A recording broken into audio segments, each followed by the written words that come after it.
이제 세 번째 섹션으로 저희 종교개혁 학술대의 가장 중요한 학술 발표회를 갖기로 하겠습니다. 오늘 우리들에게 귀한 논문을 발표해 주실 이순구 박사님께서는 총신대학 신학을 하시고 서울대학교 대학원에서 교육학 석사를 마치신 후 합동신학대학원 대학교에서 목회학 석사 후 스코틀랜드 세인트 앤드류 대학에서 철학 석사와 신학 박사를 받으셨습니다. 현재는 합동신학대학원 대학교에서 조직신학을 가르치고 계시고 저서로서는 개혁신학 탐구 및 우리 속의 기독교 Barth and Kierkegaard on Becoming and Being Christian 이라는 제목으로 많은 저서를 남기신 분입니다. 특별히 오늘 경건의 시간에도 말씀드렸지만 오늘 한국교회가 과연 하나님이 원하시는 문화인가, 그래서 종교개혁이 문화에 미친 영향이라는 제목으로 말씀을 해주실 때 많은 신학적 토의와 감명이 있으시기를 부탁드립니다.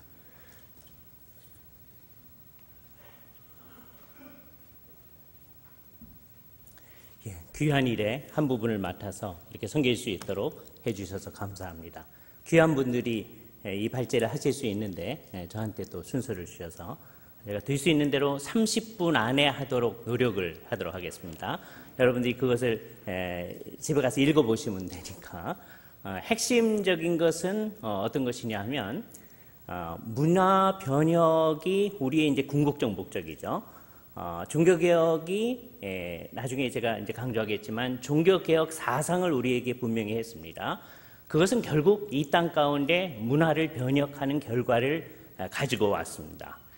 그것을 우리의 삶 가운데서 구체적으로 이거 넘어갔네요.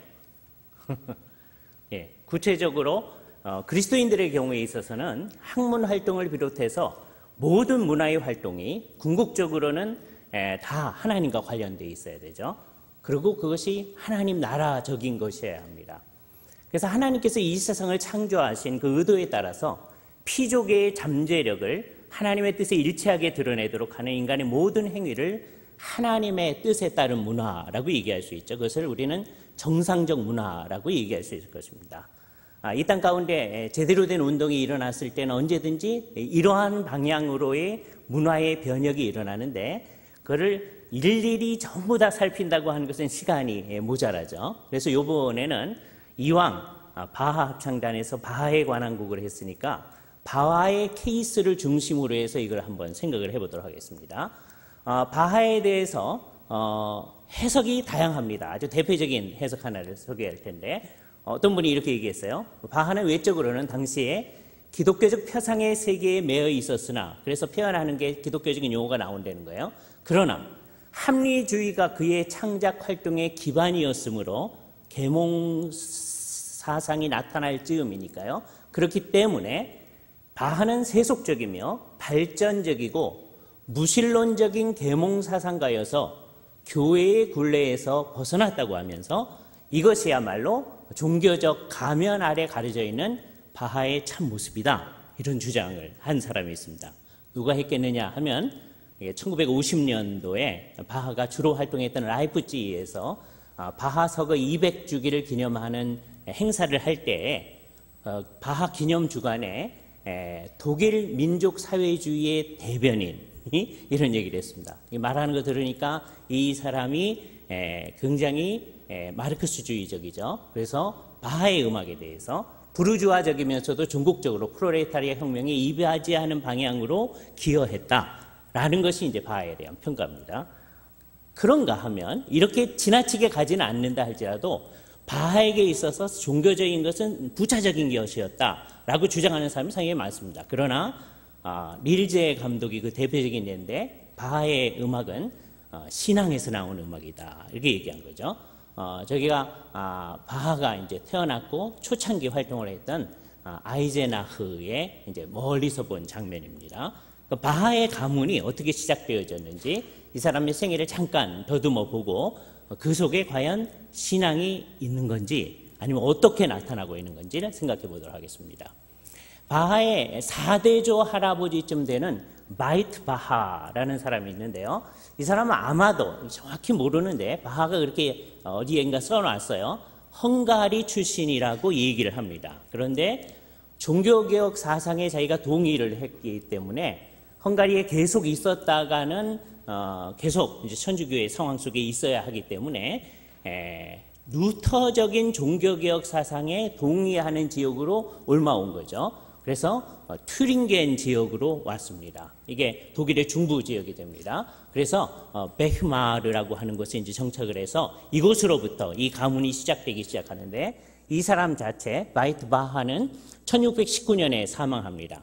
그의 아들이었던 한스 바하서부터가 아주 유명한 음악가들이 되어집니다. 그래서 이 사람들이 한 6, 7대에 거쳐서 상당히 많은 사람들이 음악가의 활동을 하는데요. 한스 바하도 그가 살았던 베히마르에 하고 고타 지역의 시악사 역할을 하셨습니다.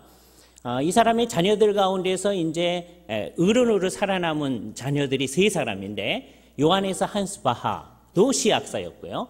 크리스토프 바하도 시악사였습니다. 하이니 바하도 시악사였습니다. 근데 그 가운데서 두 번째 크리스토프 바하가 이제 다음번에 우리가 생각하려고 하는 우리가 생각하는 바하, 요한 세바스찬 바하의 할아버지가 됩니다. 그런데 이 사람과 관련해서 이 사람의 동생인 하이니히 바하의 아들이었던 요한 크리스토프 바하라고 있습니다. 이 사람이 가장 심오한 음악가다 또는 작곡가다라고 바하가 얘기한 적이 있습니다.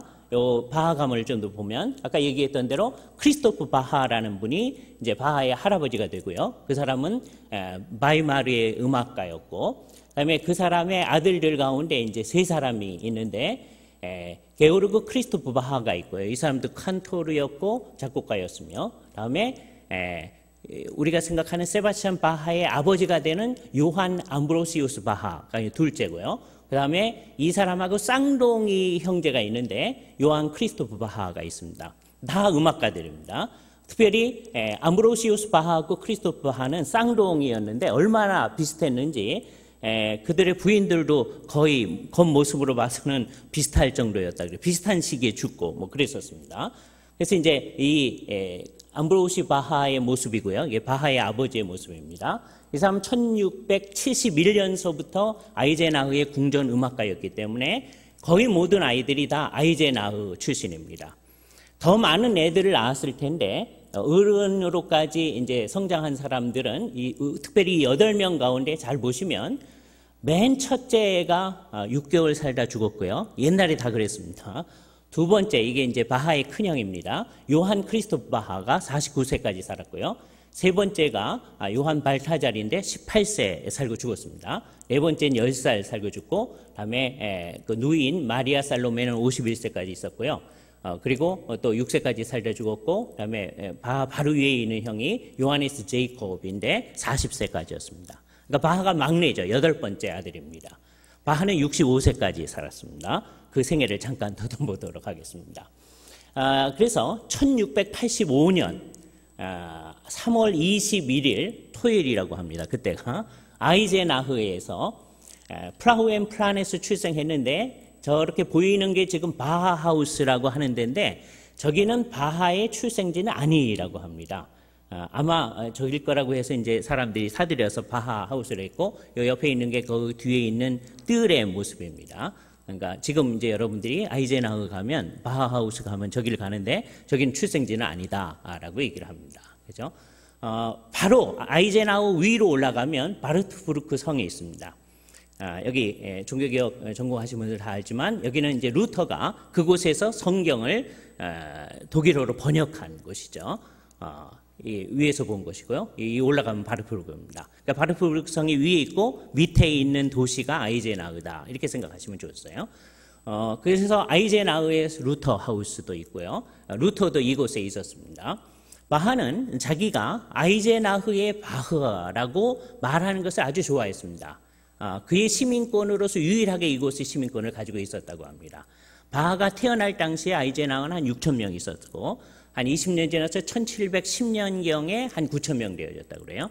그의 아버지 암브로시우스에게서 아마 바이올린을 배웠고 그가 계속해서 바이올린을 연주했다고 생각하고, 요 당시에 바하 자신이 아주 심오한 작곡가라고 얘기했던 요한 크리스토프 바하의 에게서 그 사람이 아이젠하우스의 오르가니스트였고 궁전 합시코드 연주가였기 때문에 그의 영향력도 상당히 받았을 거다. 이 사람이 작곡가였거든요. 그래서 이제 바하는 이 사람이 아까 얘기했던 요한 크리스토프 바하입니다. 이 사람으로부터 이제 작곡의 영향을 받죠. 이분들은 이제 그 지역 전체에서 바하 가문 그러면 다 음악가예요. 그러니까 전역에 흩어져 있으니까 1년에 한 번씩 모였다고 합니다. 그런데 그 가족 모임을 찬송으로 시작했다라는 얘기가 있어요. 이 얘기는 바하가 자기 아들들에 대해서 한 얘기인데요. 그 아이들은 아주 어렸을 때부터 아버지 집에서 오직 좋은 음악만을 들었기 때문이다. 그래서 이 아이들은 심지어 무엇인가를 배우기 이전서부터 가장 훌륭한 음악을 듣는데 길들여져 있었다라고 자기 아들들에 대해서 얘기했는데 이것은 아마 바하 자신의 어렸을 때의 상황도 적절하게 설명할 수 있는 것 같습니다. 성 게오르크 라틴어 학교인데 여기 이제 바하가 다녔던 학교입니다. 마틴 루터도 200년 전에 여기를 다녔었습니다. 학생으로서. 마틴 루터는 1498년서부터 1501년 사이에 있었고요. 바하는 1692년서부터 1695년 사이에 이 학교에서 이제 공부를 합니다. 공부를 할 때 학교의 합창단인 코러스 무지쿠스의 이 단원으로 활동을 하게 됩니다. 그렇게 되면 이제 음악적 재능이 있기 때문이기도 하지만 학비의 상당 부분을 보조받을 수 있었기 때문에 그랬는데 바하가 9살 됐을 때 그의 어머니가 돌아가십니다. 그때가 어머니가 50살 됐다고 그래요. 그 다음 해에 아버지가 돌아가십니다. 갑자기 이제 고아가 됐죠. 그래서 이제 바하는 큰 형이 오르가니스트로 있었던 오르트로프라고 하는 지역으로 이제 가게 됩니다. 저기 그 오르트로프의 성 미하엘 교회, 미카엘, 우리식으로 말하면 미가엘이죠. 미가엘 교회에 큰 형이 거기 있어서 큰 형 밑에서 이제 가 있었었는데요. 이때 이제 바하는 계속해서 라틴어 학교에 지난번 라틴어 학교를 다녔었으니까 6등급, 4등급, 6등급, 5등급, 4등급은 지난 학교에서 했고 여기서는 3등급 반서부터 이제 공부를 했는데 그때 칸토르가 음악 선생님입니다. 나중에 이제 이거에 대해 좀 자세히 말씀드릴게요. 바하 자신도 나중에 칸토르를 합니다. 그래서 칸토르인 엘리아스 헤르다의 추천으로 합창 장학생으로서 코러스 무지쿠스 활동을 했었고요. 이때 그 당시에 독일에서 가장 유명한 작곡가들인 프로베르거, 케를 그리고 요하네스 파일벨의 작곡가들의 작보를 가지고서는 형이 이것을 다 사가지고서는 어디다 집어넣어 놨거든요. 잠궈놨습니다. 바가 그걸 몰래 끄집어내 가지고서는 다 사보를 했다고 그럽니다. 그랬다가 이제 형한테 야단 맞고 했다는 유명한 사건이 있습니다. 이 사람이 파헬벨이죠. 저 한번 틀어주시겠어요? 여러분 잘 아는 캐논이 잠깐 저거 작곡하신 분입니다. 그죠? 그래서 이제 바하가 이분의 영향을 상당히 많이 받게 됩니다. 꺼주셔도 됩니다. 죄송한데 음악을 잠깐만 듣겠습니다. 그러니까 그 귀중한 음악을 손상시키는 거에 대해서 너무 뭐라고 하지 말아주시기 바랍니다. 이때서부터 바하가 이제 학생인 때예요. 이때서부터 작곡을 했으리라고 생각을 합니다. 예배에 있어서 일상적으로 사용할 수 있는 여러 종류의 대중적이고 장식이 풍부한 코랄이라고 하는 것은 우리 찬송가라고 생각하시면 좋아요. 찬송이 실려 있는 로이 마이스터 컬렉션, 이거는 요한 고트리히 로이 마이스터라고 하는 사람이 이제 묶은 이제 찬송가집이라고 할 수 있는데요. 거기에 아마 바하 작품이 38곡이 있는데 그 중에서 24곡 정도는 아마 이 시기에 작곡한 게 아닌가 그렇게 생각합니다. 근데 이 곡들은 아까 말했던 요한 크리스토프 바하 또는 요한 마이엘 바하 그리고 아까 우리가 봤던 요한 파헬벨의 양식을 따르고 있습니다. 그 중에 한 곡 크리스테 There do beast tag and it 그리스도여 당신은 날이시고 빛이십니다.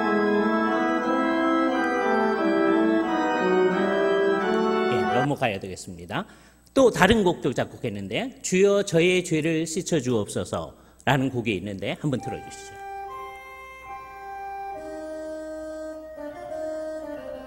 이게 어떻게 가고 있는지 잘 들어보세요.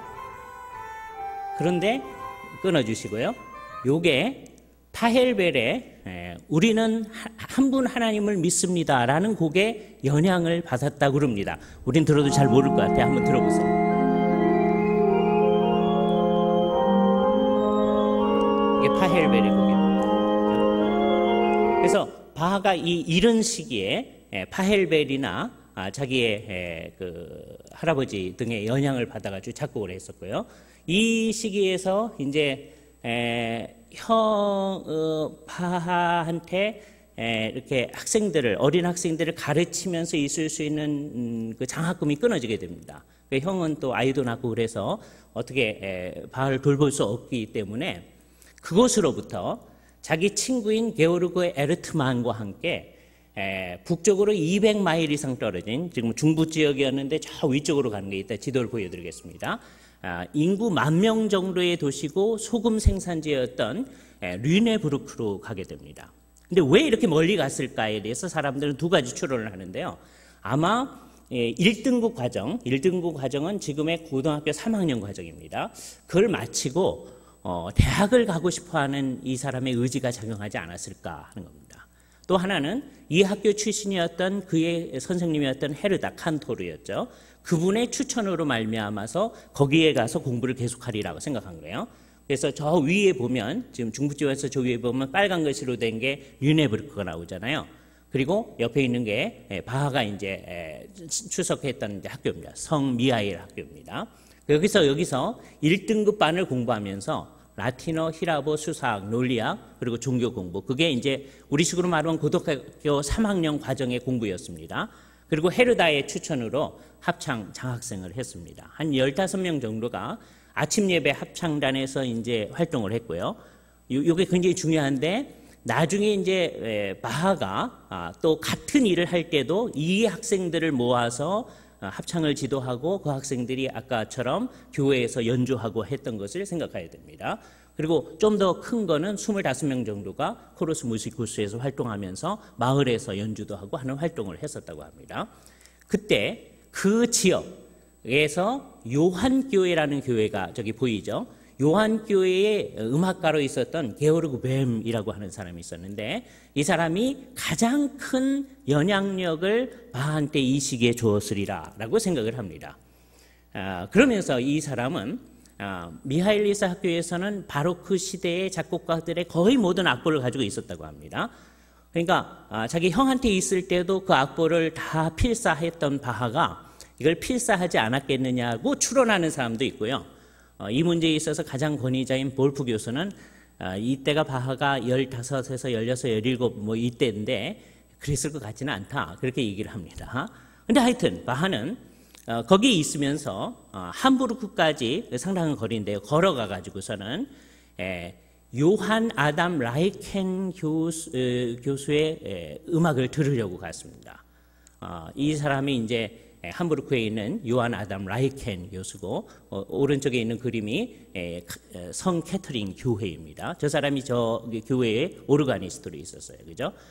그래서 바하의 이 사람이 이제 추천을 받아가지고 오디션을 야곱교회의 오르간 자리로 이제 갈까 하고 그런데 그 오디션을 어디서 받느냐 하면 조금 아까 봤던 라인켄이 있었던 성 캐터린 교회에서 하게 됩니다.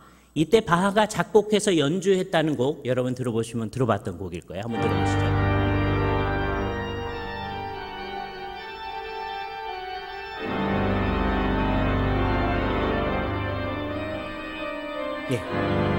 만장일치로 바하가 17살이었었는데요. 바하를 꼭 뽑기로 했었답니다. 그랬는데 그 당시에도 능력 있는 사람이 미는 사람들이 이제 되는 것이죠. 그래서 요한 게오르크가 지지하는 그 공작에 지지하는 사람이 선출되고 바하는 이제 오르가니스트로 선출되지 못했다고 합니다. 그래서 바이마르로 가가지고서 요한 에른스트 공작의 작은 궁전 오케스트라의 바이올린 연주자 호프트 무지쿠스 역할을 하게 됩니다. 그런데 아른스타트라고 하는 지역에서 중부 지역입니다. 새 교회 노예 키르케를 만들면서 오르간을 이렇게 만들었어요. 그래서 그 오르간 연주를 바하한테 부탁을 했습니다. 바하가 가서 이제 첫날 했는데 아까 오르간 연주하신 교수님 계시잖아요. 그것처럼 바하가 했더니 그 교회에서 그날 당장 우리 교회 전임 오르가니스트로 오십시오 이렇게 했다고 합니다.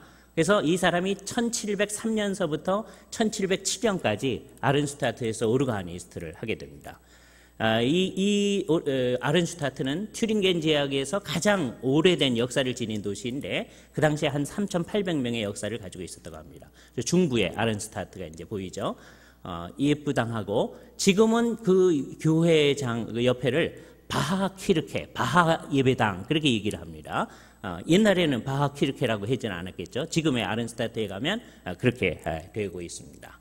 이 시기에도 바하는 작곡을 했는데 나중에 오르간 소곡집에 나타난 곡 중에 주 예수 그리스도 하나님의 독생자 이것도 잠깐 들어볼까요?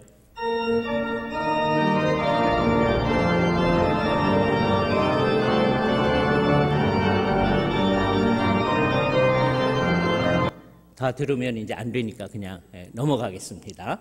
근데 이때 또 250마일 걸어가지고서는 류벡이라고 하는 지역까지 걸어가가지고서는 그 당시에 마리아 교회의 오르가니스트인 디트리 북스후스테라고 하는 사람이 있는데 이 사람이 당시에 가장 유명한 오르간 연주자입니다. 아까 라이켄하고 북스후스테 이 두 사람이 그래서 이 사람의 곡을 들으려고 이제 갔어요. 어떤 때는 교회에다가 2달 그러니까 4주 동안 가 있겠습니다라고 이제 허락을 받아서 성탄절 바로 전에 와가지고서 이제 바하가 이제 음악 활동을 해야 되는데요. 안 온 거예요. 그래서 2달이나 무단 결석을 했다고 그럽니다. 왜 그랬는지는 잘 모릅니다. 이것 때문에 결국 아른슈타트를 떠나게 되는데, 그래서 이게 이제 류벡에 들어가려고 하면 성문 있는 데입니다. 그리고 그 마리아 교회의 모습이 오른쪽에 이제 보이고 있습니다. 디트리 북스후스테가 이제 왼쪽에 있는 사람이고요. 오른쪽에 있는 사람이 아까 라이켄. 그 당시에 독일에서 가장 유명한 오르가니스트들입니다. 바하가 이 사람의 영향을 이제 받고 딕스후스테의 영향을 받아가지고서는 여러분 이거 들으면 제일 잘 알 수 있는데 토카타와 푸가 D 단조 이건 한번 들어보세요.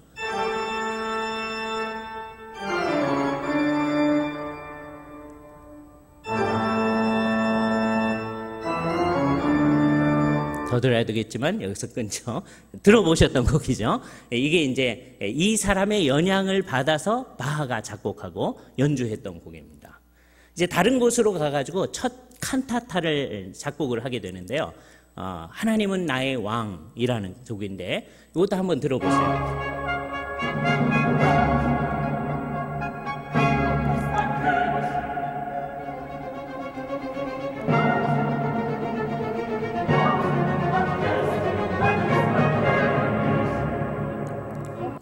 계속 하면 좋겠지만 그래서 이제 쫓겨났기 때문에 북스후스테의 영향을 받고 결근을 했기 때문에 2달 동안 경근을 한 거예요. 뭐 이제 야사가 있긴 있습니다. 북스후스테가 나의 사위가 돼주면 이 자리를 물려준다. 뭐 그런 얘기가 있었다고 그래요. 그 당시에 많은 사람한테 그렇게 얘기를 했었다고 합니다. 핸델하고 바하가 동시대거든요. 같은 해에 태어났습니다. 핸델한테도 그 제안을 했었다고 합니다. 근데 이제 바하도 아마 생각을 하다가 바하가 이때 한 17살 좀 넘었었는데 그 제안하는 큰 딸은 한 30살쯤 됐던 딸인 것 같아요. 그래서 아마 그러지 않았겠냐 그런 야사입니다. 그건 잘 모르겠어요.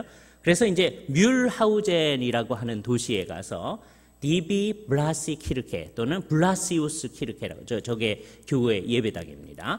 저기에 이제 오르가니스트 겸 음악 감독을 하게 됩니다. 1707년서부터 8년을 하는데 이때는 행복했던 기간입니다. 바하가 자기의 육촌 사촌이면서 약혼자였던 마리아 바바라 바하하고 도른하임에 가서 결혼을 하게 됩니다. 그때 요하네스 노렌츠 스타우버 목사님이 이제 주례를 해요. 이 목사님의 이름을 기억해 주십시오. 이따가 나올 거예요. 다음에 아까 얘기했던 우리가 조금 아까 들었던 그 곡이 1708년 2월 4일 새로 천출된 시의원들을 위한 축하연에서 아주 화사하고 현란했던 첫 칸타타 하나님은 나의 왕이시다. God is mine queen이히 이 곡을 이제 연주하게 됩니다. 여기서도 여러 곡을 작곡하시는데요. 그 중에 스타우버 목사님이 바하가 결혼한 다음에 조금 뒤에 목사님이 결혼을 하게 됩니다. 그때 그분을 위하여서 주님은 우리들을 생각하시고 축복하신다. 나중에 이 곡 듣겠어요. 다음에 주여 내 깊은 곳에서 주께 부르짖나이다. 시편 칸타다겠죠. 한번 들어보시죠. 내가 깊은 곳에서 주를 부르짖.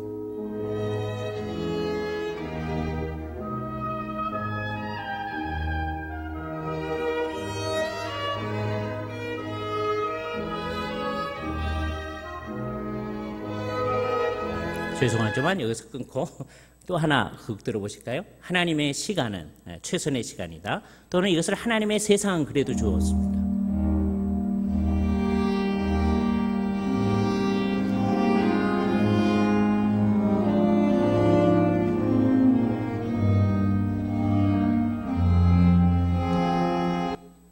이때 계속해서 여기 있지 못했던 이유가 뮬헤하우젠 교회 가운데 정통주의자, 이때는 루터파 정통주의자들입니다. 그리고 경건주의자들 사이에 일종의 신학적 다툼이 있게 되어집니다. 흥미로웠던 게 경건주의의 대표자가 감독이고요. 프로네 감독이고, 다음에 정통주의의 대표자가 여기에서 게오르 크리스찬 아임말인데, 이 사람은 바르트하고 아주 가깝게, 바하하고 가깝게 지내게 됩니다. 그래서 나중에 바하 집안하고 아주 가까운 관계를 유지하는데, 바하는 정통파의 입장을 옹호했습니다. 왜냐하면 경건주의자들이 예배에 있어서 좀 변혁을 시도하려고 했어요. 바하는 전통주의적인 예배 형식을 더했습니다. 그래서 더 이상 여기서 음악을 더 작곡할 수 없다고 생각해서 어디로 가냐면 바이마르 궁전에 오르가니스트 겸 콘체르토 마스터가 되는데, 이때 이제 자녀들이 태어나요. 첫째 딸이었던 도로테아가 맨 처음에 태어나고, 2년 후에 장남이 태어나고, 그 다음에 이제 1913년 3년 뒤에 쌍둥이가 태어나는데 얘네들은 금방 죽었다고 합니다. 이 장남을 위해서 바하가 그 크라비어를 연주할 수 있는 교본을 작곡해줘요. 이따 여기에 대해서 잠깐 말씀드리겠어요. 그래서 장남은 아버지의 소원대로 라이프치히 대학에서 법학을 공부하고, 나중에 말씀드리겠지만 바하는 대학을 가고 싶었는데 대학을 가지 못했습니다. 왜냐하면 가난했기 때문에. 그다음에 그 드레스덴의 세인트 소피아 교회의 오르가니스트가 되고, 나중에는 할레의 그 사랑하는 부인, 그러니까 마리아를 얘기하는 거죠. 그 교회의 오르가니스트 합니다. 그리고선 1751년에 이제 혼인을 하는데, 바하의 장남의 모습입니다. 다시 이제 세바스찬 바하로 가서요. 그래서 1114년에 콘체르토 마이스터가 되고, 새로운 직분을 그에게 임명해 주는 거죠. 그다음에 고해에 그의 차남이 이제 태어나고, 그다음에 그 콘체르토 마이스터가 된 것을 기념해서 1714년 3월 25일 예배를 위해서 하늘 왕이시여 어서 오시옵소서, 이런 곡을 작곡해서 연주를 합니다. 이 곡 한번 들어보시죠.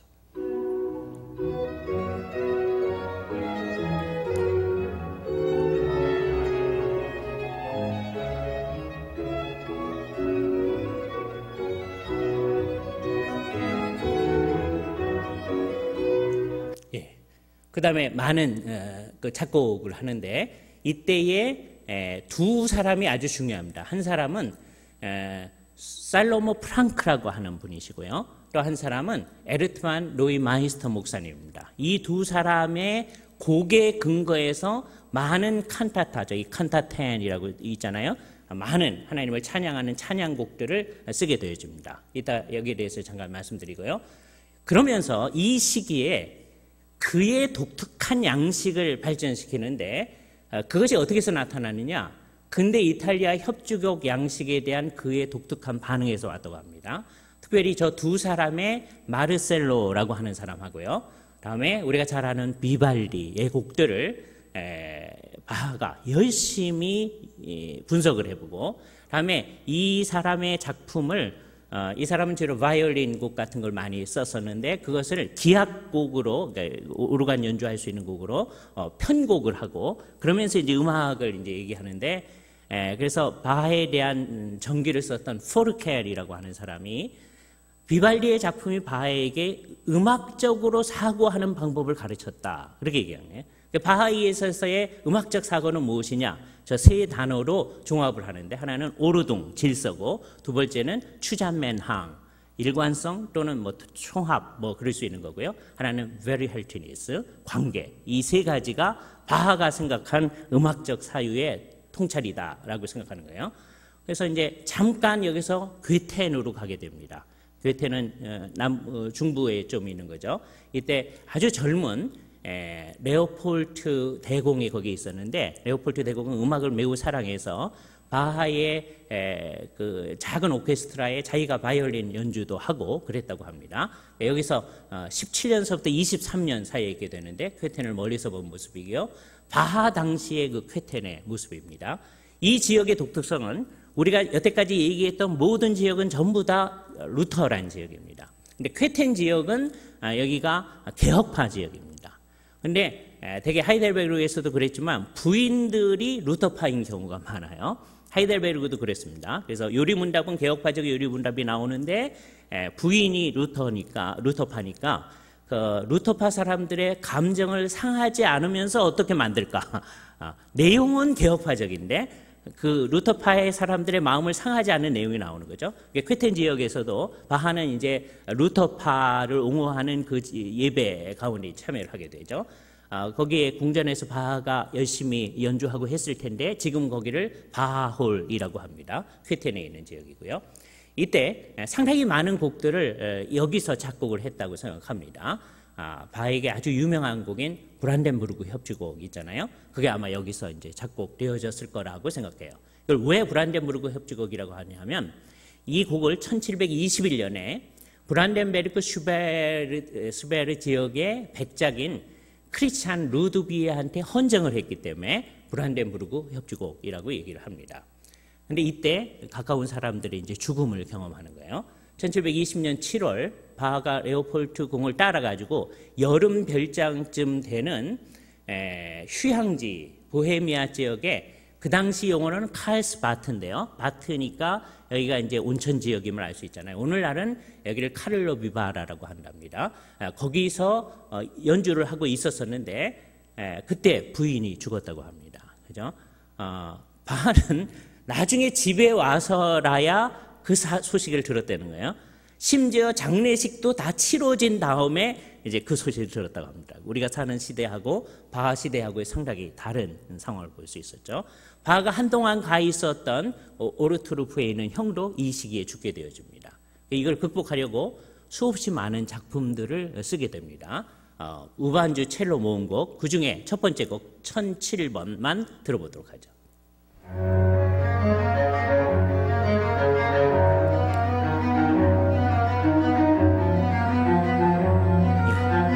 뭐 이런 곡들 뭐 이거 다 들으시면 안 되니까 시간이 없고요.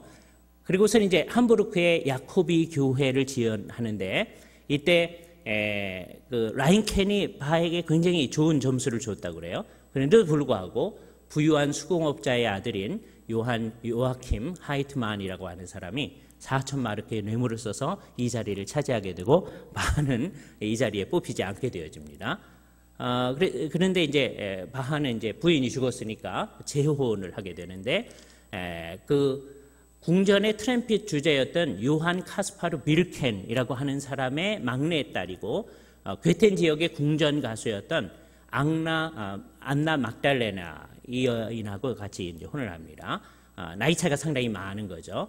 이 여인하고 이 여인을 위해서 몇 곡을 만들어 줬는데요. 그 중에 아주 유명한 곡 하나 있습니다. 예수 나의 소망 한번 들어보시죠.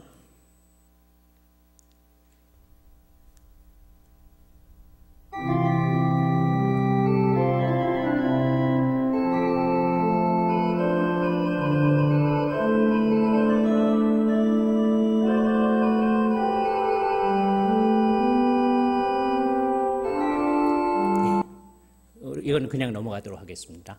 근데 여기서 이렇게 작곡도 많이 하고 있었었는데 그 쾌텐의 영주가 레오폴트가 공주였던 프리데리카 헨리에타하고 결혼을 했는데 이 공주가 음악에 대해서 별 관심이 없었다고 합니다. 그래서 예산이 줄어들고 그래서 다른 지역에 가서 활동을 해야 되지 않을까 이러고 있었을 때 놀라운 소식이 들려왔는데 그 당시에 독일에서 가장 유명했던 토마스 칸토르였던 요한 크라우라는 사람이 소천했다는 소식이 들려옵니다. 여기 토마스 칸토르를 설명해야 되는데요. 라이프치히에 토마스 학교라는 학교가 있습니다. 그러니까 이게 라틴어 학교인데요. 그 토마스 학교에 몇몇 이제 음악을 공부하는 학생들이 있겠죠. 그 학생들을 지도하는 위치에 있는 사람이 토마스 칸토르라고 합니다. 그러니까 우리식으로 말하면 이게 고등학교 음악 선생님이에요. 그런데 단순하게 고등학교 음악 선생님이 아니고 이 토마스 칸토르는 그 당시에 독일 전역에 있어서 음악에 있어서 굉장히 중요한 지위거든요. 그러니까 시의 음악가 같은 위치에 있는 거죠. 그래서 이 사람이 죽자 독일에서는 그 당시에 제일 유명했던 사람들, 텔레만, 잘 아시는 분이죠. 게오르그 필립 텔레만, 다음에 파쉬, 다음에 그라우프너, 이렇게 생긴 분들입니다. 앞에서부터 텔레만, 파쉬, 그라우프너. 그 당시에 다 쟁쟁한 사람들인데 이 사람들을 뽑으려고 그랬었는데 이런저런 사정으로 이 사람들이 못 오게 됩니다. 그래서 이 지역에서 어쩔 수 없이 바하를 선택한 거예요. 바하가 뛰어나서 선택하지 않았습니다. 이게 재미있는 거죠. 우리한테는 바하가 제일 유명한 음악가인데 그 당시에는 좀 보통쯤 되는 사람, 아주 뛰어난 사람이 아니면 이 사람을 뭐 이래야 되겠죠. 왜 라이프치히로 가느냐에 대해서 바하가 이렇게 얘기했답니다. 나는 처음에 궁정 카펠마이스터에서 칸토르로 자리를 옮기는 것이 전혀 바람직하지 않다고 생각했다. 그러나 내 결정을 3달이나 미루었었는데 내가 그들이 나한테 제시한 조건이 너무 좋았기 때문에, 근데 나중엔 그 조건대로 안 됐어요. 더군다나 자기 아들들이 라이프치히 대학에서 공부하기를 바라는 마음으로 나는 하나님의 이름으로 주사위를 던지고 라이프치히로 가서 시험을 치른 후에 직장을 바꾸게 되었다. 바하가 이렇게 얘기를 합니다. 라이프치히고요. 저가 토마스 교회입니다. 그죠? 라이프치히에서 바하가 하는 활동은 첫 번째로 아까 그 토마스 슐레, 토마스 학교에서 칸토르 역할을 하는 거고, 라이프치히에 4개의 교회가 있었는데 베드로 교회, 새 교회, 토마스 교회, 니콜라이 교회, 이 4교회의 음악을 담당합니다. 예를 들자면 이 순서를 잘 보세요. 이게 예배 순서인데 1723년 대림절 예배 순서입니다. 근데 가만 보면 다 음악 순서입니다. 오르간 서주가 있죠. 그다음에 모테트 찬송을 하죠. 그다음에 프렐류드를 하죠. 합주의 방식으로 전체를 합니다. 그다음에 큐리에 주님을 부르죠. 그다음에 강단 앞에서 영창을 하죠. 전부 다 음악이죠. 다음에 서신서 봉독만 이제 목사님이나 다른 리더들이 하겠죠. 다음에 또 찬송을 합니다. 다음에 프렐류드 코라를 하고, 다음에 복음서 봉독을 해요. 그 다음에 칸타타를 찬양하는데 이때에 다른 악기들이 조율을 한답니다.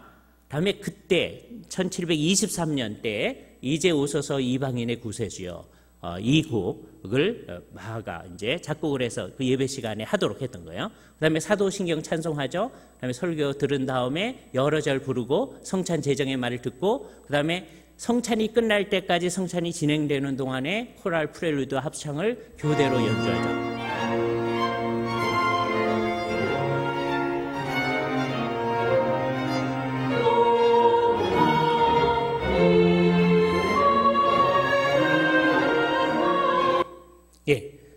미리 꺼주셨나요? 네. 이 시기에 예배를 위해서 그 칸타타 순서를 쭉 정하는데 1723년 삼위일체 주일서부터 1726년, 그러니까 한 3년 동안 성령 감리절까지 어떤 사람이 그렇게 표현하는데, 마치 창작에 도취된 듯이 3년 동안 매주 주일마다 또 축일마다 라이프치히를 위해서 새로운 칸타타를 작곡했다고 합니다. 그죠? 예를 들어서 23년도 성탄절 기간 동안에는 마리아가 내 영혼이 주를 찬양하나이다 그러잖아요. 그걸 라틴어로 매그니피카트라고 그러거든요. 그 누가복음에 있는 말씀에 근거하여서 마그니피카트 작곡해서 선보이고요. 24년도에 요한 순환곡을 하게 됩니다. 요한복음 본문에 근거로 해서 예수님의 순환을 생각하게 하는 것이죠. 그죠? 크리스마스 오라토리오를 하는데 이 곡 아름다우니까 한번 들어보세요.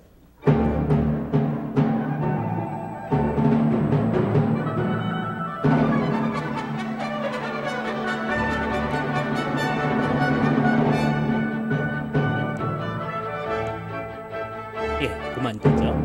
근데 이 곡을 잘 보면 어떻게 되냐면 성탄 전날 아침에는 니콜라 교회에서 연주하고 오후에는 토마스 교회에서 연주하고요. 그다음에 두 번째 날에는 토마스 교회에서 아침에 하고 오후에 니콜라 교회에서 하고, 그다음에 세 번째 날은 니콜라 교회에서만 하고요. 그다음에 네 번째 날 신년 축일입니다. 1월 1일에는 아침에 토마스 교회에서 연주하고 오후에 니콜라 교회에서 하고, 그 다음 주일날 성 니콜라스 교회에서 하고, 그다음에 6부를 주현절인데 아마 1월 6일쯤 되는 날이겠죠. 아침에 토마스 교회에서 오후에 니콜라 교회에서 합니다. 그러니까 크리스마스 오라토리가 6부로 되어 있는데 오늘날 이것을 들으려면 우리가 1부서부터 6부까지 쭉 다 듣거든요. 근데 이게 그 당시에는 어떻게 됐었느냐 하면 이것을 하나씩 나누어 가지고 이를테면 찬양대의 찬양으로 활용했었다는 것을 알 수 있게 돼요. 그죠? 그러니까 이 역할이 얼마나 중요했던가 하는 걸 알 수 있습니다. 그러다가 1727년도에 정말 지금까지 연주된 것과는 차원을 초월하는 한 작품이 연주됩니다. 이게 소위 마태 순환곡입니다. 이건 반드시 들으셔야 됩니다. 들어주시죠.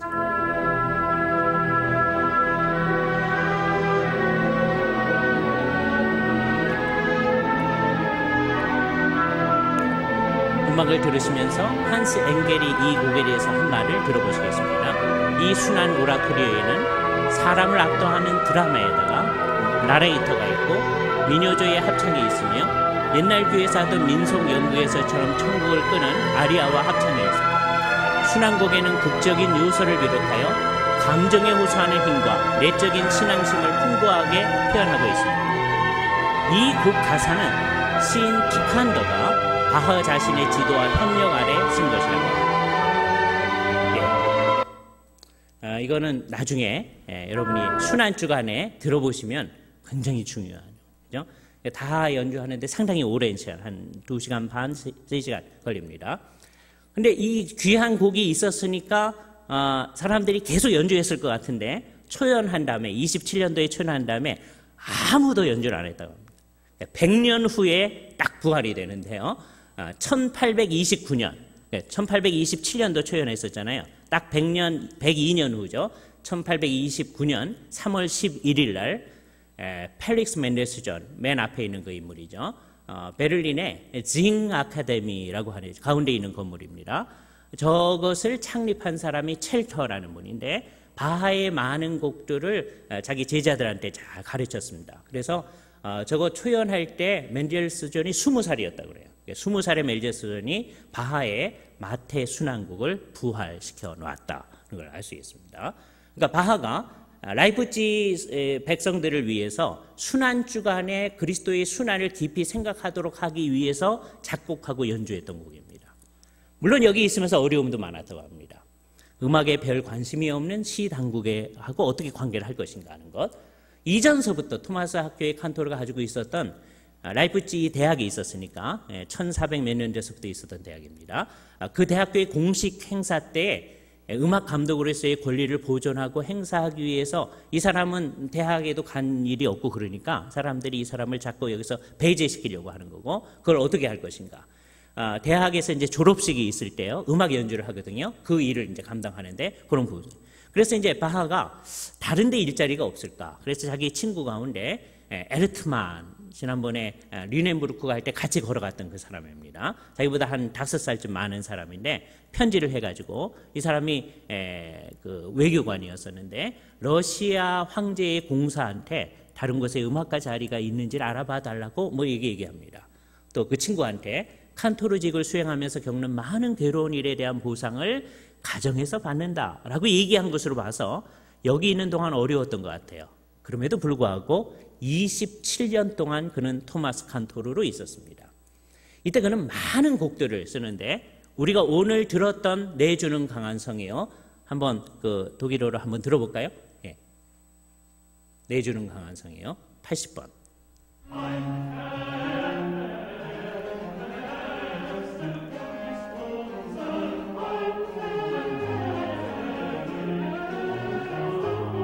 네, 끊어주시죠. 독일어로 들으니까 아는 사람만 아시고, 여기 독일 유학하신 분들만 아니고 우리는 모르잖아요. 근데 오늘 우리 연주할 때는 다 한국말로 번역해 주셔서 그 내용을 알면서 들을 수 있게 하는 거죠. 독일 사람들이 저 음악을 들을 때는 주님을 찬양하는 것을 잘 아는 거죠. 이걸 언제 했는지 우리 잘 모릅니다. 어떤 분은 27년에서 31년 사이에 작곡된 것이다 이렇게 얘기해요. 오늘 여기 순서지에 보면 1716년경 바이마르에서 시작됐을 거다 그런 제안을 했어요. 이게 잘 모릅니다. 언제 했는지. 위키페디아에 보면 1723년도 종교개혁 기념일쯤이 아니면 27년도 종교기념일에서 31년도 사이에 됐을 거다 그런 얘기가 나옵니다. 근데 그건 어떻게 되는 거냐면 지금은 소실된 80번 A 악보가 있습니다.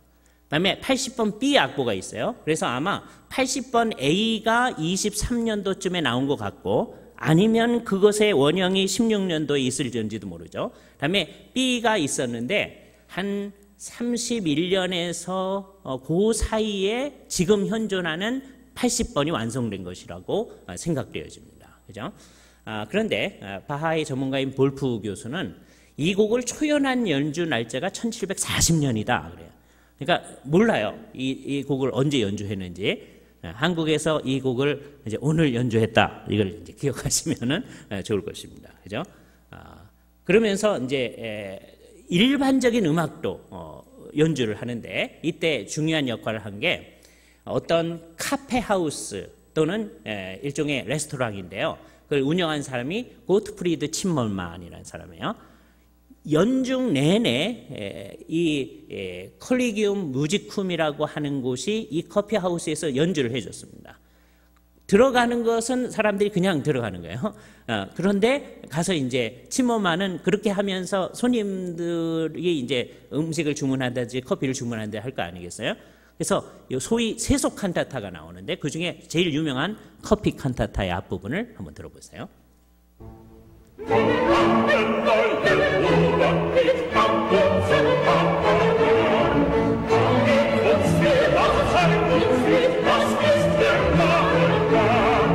거기까지 아시죠?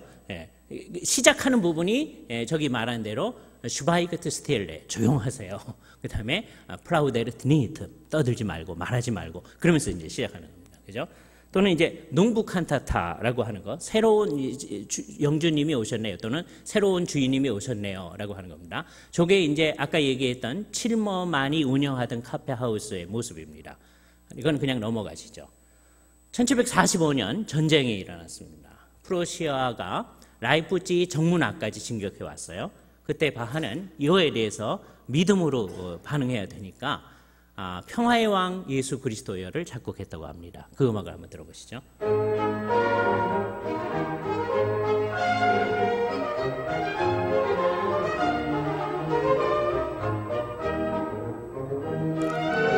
네, 끊어주시고 아이고. 그리고서는 46년도에 그 사람들이 퇴각했을 때 주님께 새 노래로 감사하라, 노래하라 그 찬송을 작곡했다 합니다. 이것도 잠깐만 듣죠.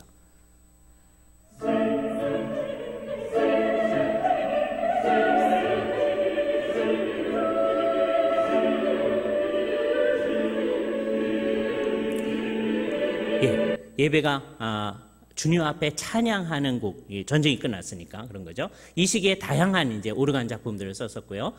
넘어가고 유명한 바의 마지막에서 두 번째 작품입니다. 이거는 음악의 헌정이라는 건데 음악 하시는 분들은 잘 알고 우리는 잘 모르는 건데 이거는 바하의 아들이 베를린에서 이제 프레데릭 2세 그 당시에 그 지역의 제일 중요한 사람입니다. 그 밑에서 있었어요. 그래서 바하를 자꾸 데리고 오라고 하니까 바하가 이때쯤 유명해졌으니까 프레데릭 2세의 궁전으로 갔습니다. 거기가 어디냐면 포츠담에 있는 쌍수시 궁전입니다. 이따가 보여드릴게요. 아주 아름다운 궁전입니다. 그러니까 루브르가 아니라 그 프랑스의 제일 유명한 뭐죠? 박물관 말고 그 궁. 이런 그 궁 잊어버렸어요. 가봤는데 그 궁을 포츠담에 만든다는 마음으로 만든 이제 궁입니다. 그 궁에서 이제 바하를 와가지고 그 당시에 수많은 이제 오르간들을 이렇게 갖다 놨었는데 한 곳에 다 둘 수가 없어가지고 방마다 있었다고 합니다. 그러니까 바하가 이제 오니까 프레데릭 2세가 이 곡들을 다 이제 오르간을 사용하고 싶어서 방마다 돌아다니면서 이건 이런 식으로 한번 해보시오, 이런 형식으로 한번 해보시고 뭐 이런 식으로 이제 얘기를 한 거예요. 그러니까 바하가 즉흥 연주를 했다고 합니다. 그죠? 그리고서는 돌아와가지고서는 1747년 7월 7일 날 프리드리 2세에게 헌정한 음악, 그것이 음악의 헌정입니다. 한번 들어보시죠. 틀어주시면 되는데 안 되나요?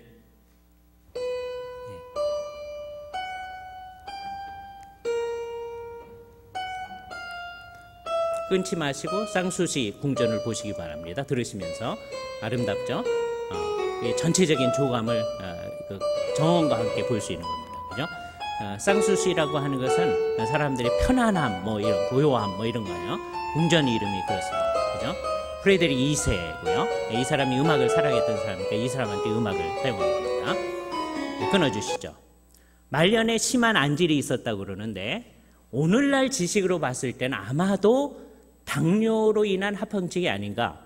오늘날 이제 학자들이 하는 얘기예요. 옛날에는 이 사람이 안질로 이제 돌아가셨다 이렇게 얘기를 합니다. 그래서 1749년 12월 11일의 편지가 그의 서명이 들어있는 마지막 편지가 아닐까라고 추론을 합니다. 1750년 영국 출신의 안과 의사 존 테일러라는 사람이 와가지고 수술하면 된다. 그래서 이제 수술을 했어요. 근데 안 됐습니다. 재수술하고 그래도 안 돼서 이제 이것 때문에 이제 죽게 되는데 핸델도 말년에 이 존 테일러한테 수술을 받았다고 그래요. 근데 이제 이것 때문에 존 테일러는 이상한 안과 의사로 유명하게 역사에 남아 있습니다. 그죠? 그리고서는 잠시 이제 회복을 했었었는데 1750년 7월 28일 날 저녁 8시 15분경 65세의 나이로 평화롭게 구세주의 은혜 속에 조용히 복되게 세상을 떠났다. 포르켈이라고 하는 작가가 바하의 말년에 대해서 이렇게 얘기하는 거예요. 그죠? 그래서 아이제나흐에 있는 바하상이고요. 가운데 있는 게 쾌텐에 있는 바하상이고 맨 오른쪽에 있는 것이 라이프찌히에 있는 바하 동상입니다. 바하의 신앙은 과연 어떤 게 있을까?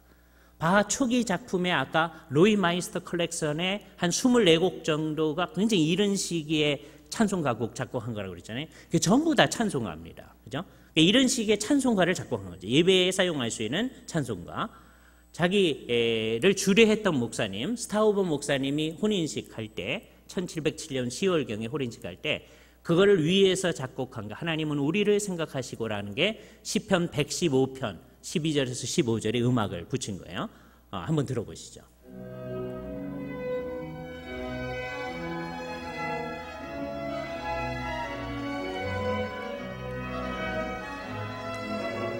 네, 끊어주시죠. 그리고 자기 큰 아들인 빌헬름 프리드리 바하를 위해서 피아노 초책자를 냈는데 거기에 이제 애들이 연습할 수 있는 곡들을 많이 해놨어요. 그 표지에다가 인 노미네 예수, 예수의 이름으로 자기 아들을 위해서. 그러니까 여기 이제 바하의 신앙이 나타나는 거잖아요. 예. 또 보시면 바하가 오르간 소곡지를 1717년 이게 다 찬송가의 프렐류드 같은 것인데요. 하나의 코라를 여러 가지 기법으로 연주함으로써 지극히 높으신 하나님께만 영광을 돌리고 그럼으로써 사람들이 배우도록 하기 위해서 이 소곡집을 낸다. 그러면서 냈어요. 그죠? 그냥 수사가 아니었을 거라는 거죠. 그죠? 여기에는 13년서부터 16년 사이에 교회력에 맞추어서 작곡했던 57곡의 코랄 전주곡이 수록되어 있습니다. 그 왜 코랄을 만들었느냐? 하나님께만 영광 돌리고 또 이것을 연습하는 사람들이 배울 수 있도록 하기 위해서입니다. 그죠? 그래서 바하 전기를 썼던 세바스라고 하는 분, 김영재 교수님이 이 세바스 책을 번역하셨습니다. 세바스가 이렇게 얘기했어요. 그가 쓴 작은 곡들은 그리스도를 믿는 산 신앙에서 나온 것으로 그의 신앙은 루터의 종교개혁을 통하여 빚어진 믿음이다. 독일 민족에게 값진 유산으로 전수된 믿음이다.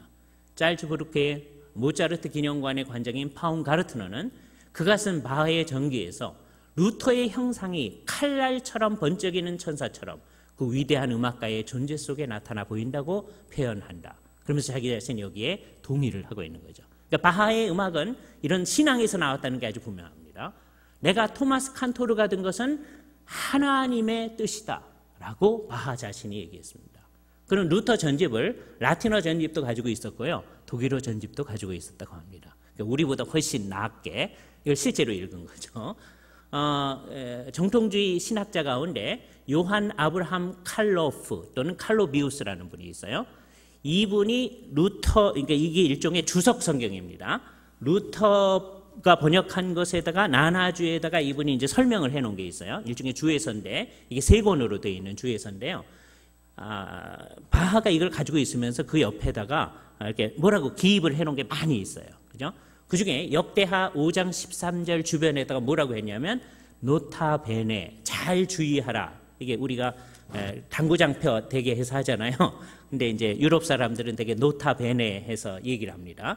뭐라고 그랬냐면 경건한 음악 곁에는 항상 하나님이 그의 은총과 함께 존재한다. 그렇게 얘기했다고 합니다. 자기 자신이 써놓은 거예요. 그죠? 그러니까 이분의 신앙은 그냥 어쩔 수 없어서 있던 신앙이라고 말하기가 어렵다는 거예요. 그죠? 그는 작품마다 SDG라는 것을 맨 마지막에 써놨다고 합니다. 심지어 세속곡에도 그랬다고 합니다. 또 가끔 가다가 JJ라는 것을 붙여놨어요. JJ는 뭐냐면 예수 주바, 예수여 도우소서. 그러니까 이분은 작곡도 주님께 의존하면서 했다고 하는 것을 생각할 수 있겠죠. 그냥 했을 리가 없는 거죠. 그죠? 바하의 임종 코랄입니다. 번역하면 이렇습니다. 주의 보좌 앞에 이제 내가 다가갑니다. 오 하나님, 내가 주님께 공손히 비오니 주의 자비로운 얼굴을 가련한 이 죄인으로부터 돌리지 마소서.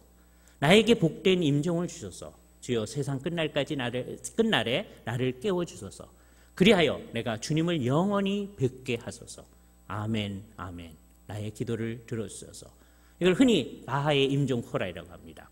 이거를 그의 제자여 사위인 요한 크리스토퍼 알트리콜에게 받아 적게 했다고 하는 말이 있습니다. 왜 저렇게 생각하느냐 하면 바하의 맨 마지막 작곡이 푸가의 기법이라는 곡이 있는데 이건 사후 출판 곡입니다. 근데 여기에 초판본에 뭐라고 되어 있느냐 하면 우리가 심한 공궁에 처해 있을 때라는 제목의 이 시가 들어있어요. 그려놓고선 이 얘기가 있습니다. 그런데 이거를 맨 마지막에 우리가 심한 공궁에 처해 있을 때라는 곡을 주의 보좌 앞으로 나아가리로 바꾸어 놓은 것 같습니다. 그러니까 곡은 미리 준비된 거예요. 우리가 심한 공궁에 처해 있을 때. 그런데 이제 거의 죽어가면서는 알트리콜을 이렇게 했는지 누구에게 했는지 잘 모르지만 일반적으로 알트리콜이라고 하는데 자기 사위한테 곡 가사를 아까처럼 이렇게 해라라고 했던 것이죠. 주님의 보좌 앞에 내가 이제 갑니다. 그리하여 내가 주님을 영원히 뵙게 하옵소서. 이렇게 했다는 거예요. 그 곡을 한번 들어보시죠.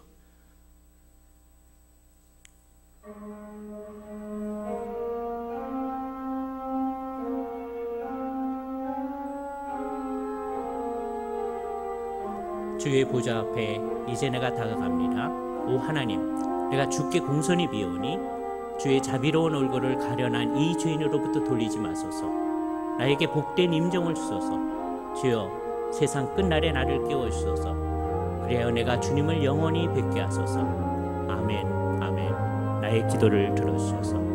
바하의 임종 코랄입니다. 그죠? 그럼 우리는 바하는 루터파 정동주의에 충실했다고 하는 걸 알 수 있어요.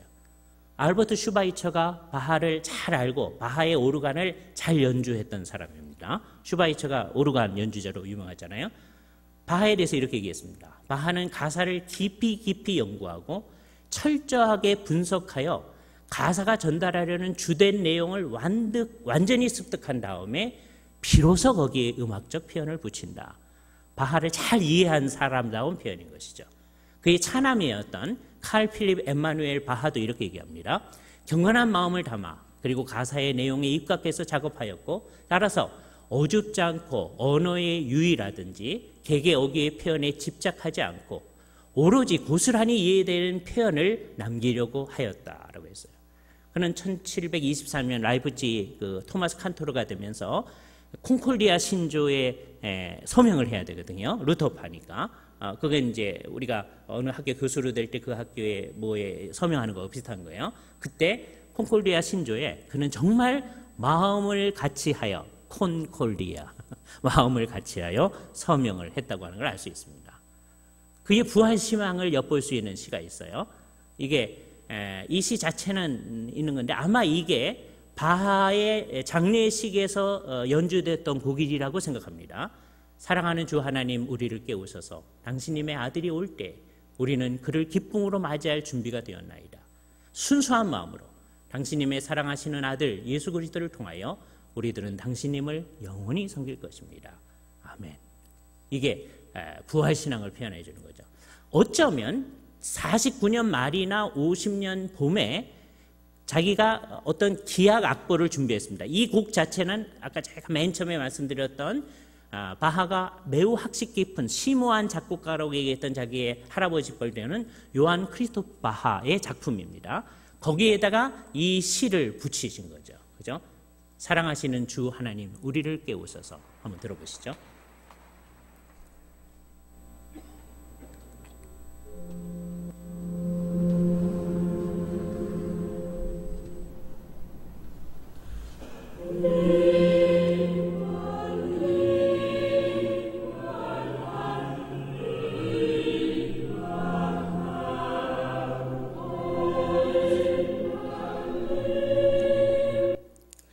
칼 스트라우버는 바하에 대해서 이렇게 얘기합니다. 시간을 초월한 바하의 위대함은 그의 예술과 신앙이 밀접하게 하나로 연결된 점에 있다. 그의 음악은 살아 움직이는 기독교의 고상한 표현이다. 가장 숭고하고 가장 예술적인 것에 가장 단순하고 가장 경건한 것을 포함시키려고 했다. 이 칼 스트라우버는 또 다른 토마스 칸토르입니다. 그러니까 세월이 지나서 1950년에 돌아왔는데 이 사람이 바하의 곡을 그대로 연주하려고 노력하는 그 작품을 계속 했었습니다. 이렇게 생긴 분입니다. 그래서 이분이 했는데 그럼 도대체 바하를 통해서 우리가 배우게 되는 문화 변혁의 힘이 뭐냐? 세 가지 얘기를 제가 하고 싶어요.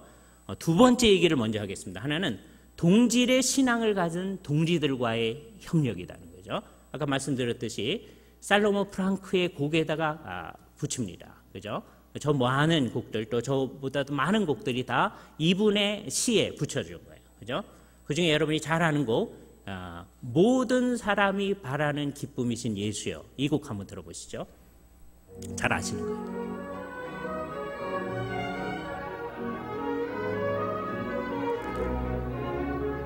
나는 예수를 소유하고 있어서 행복합니다. 내가 얼마나 그를 간절히 붙들고 있는지. 왜냐하면 그는 나의 마음을 새롭게 하십니다.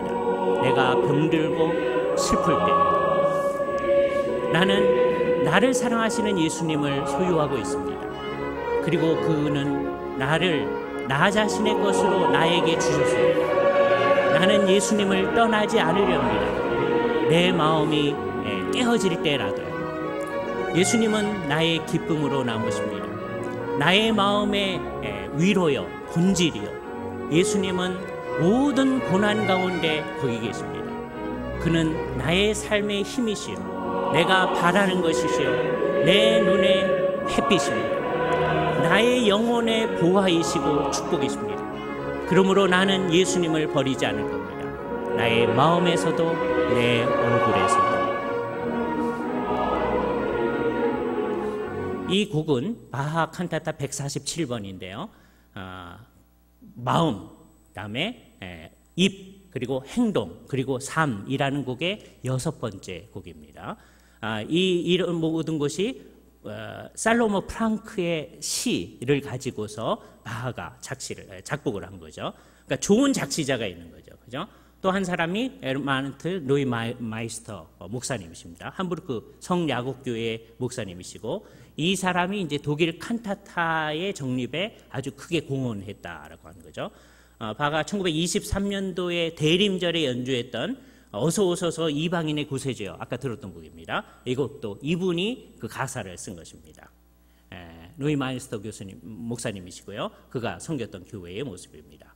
그다음에 또 한 사람의 작시자가 피칸더라고 알려진 크리스찬 프리드리 헨리치라는 분인데요. 이 사람은 25년 봄부터 바하가 쓴 모든 칸타타의 가사를 쓴 사람이에요. 그래서 4차 연중 사이클이라고 하는 소위 피칸더 사이클을 이 사람이 했는데, 이 사람이 1728년도에 한 해의 주일과 축일을 위한 칸타타라고 하는 가사만 쭉 써놓은 거예요. 여기 이렇게 씁니다. 하나님께 영광을 돌리며 친구들의 요청을 따라서 예배의 봉헌을 위해서 나는 여기 칸타타 작시를 완결하기로 결심했습니다. 이 계획에 더욱 가까이 임할 수 있었던 것은 최고의 카펠 마이스터 바하 씨가 탁월한 음악으로 내 시의 서정적 결함을 채워줄 수 있으라는 것을 자유할 뿐만 아니라 이 노래들이 신성한 라이프주의의 주 교회에서 아까 토마스 교회, 니콜라이 교회, 피터 교회 그런 교회들이죠. 불려지리라고 기대하기 때문입니다. 그렇게 얘기한 거죠. 그래서 마태 순환곡 아까 들었던 곡이죠. 커피 칸타타, 그다음에 크리스마스 오라토리오, 농부 칸타타 전부 다 피칸더의 대본을 가지고 바하가 썼다고 합니다. 그러니까 같은 신앙을 가진 사람의 협력. 아까 이정류 목사님께서도 설교 중에 얘기하셨지만 이게 첫 번째 얘기죠. 두 번째는 끊임없는 연구와 노력입니다.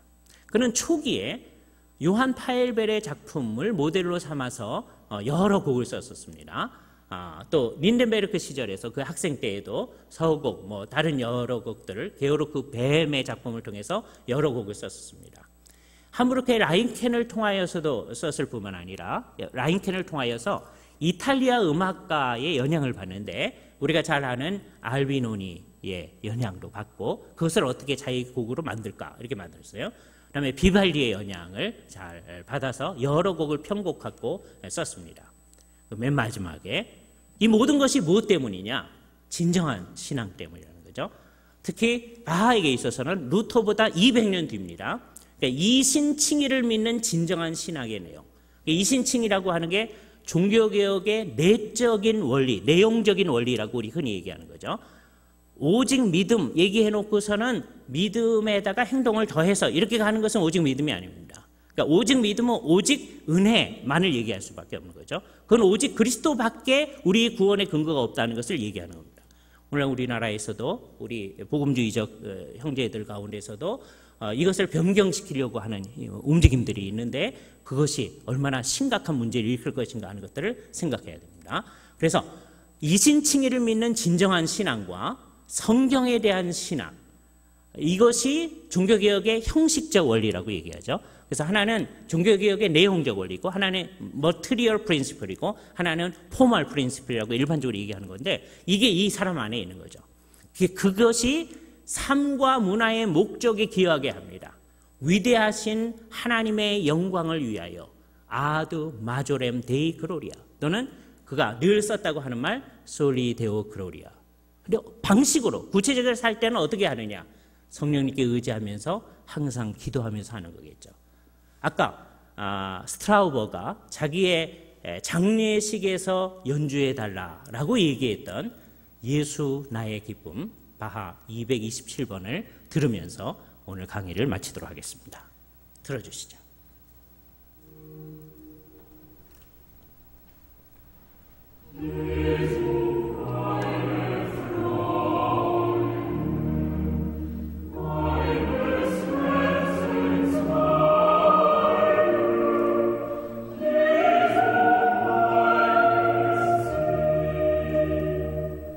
끝까지 듣고 싶은데 여기서 끊기로 하고요. 열심히 들어주셔서 감사합니다.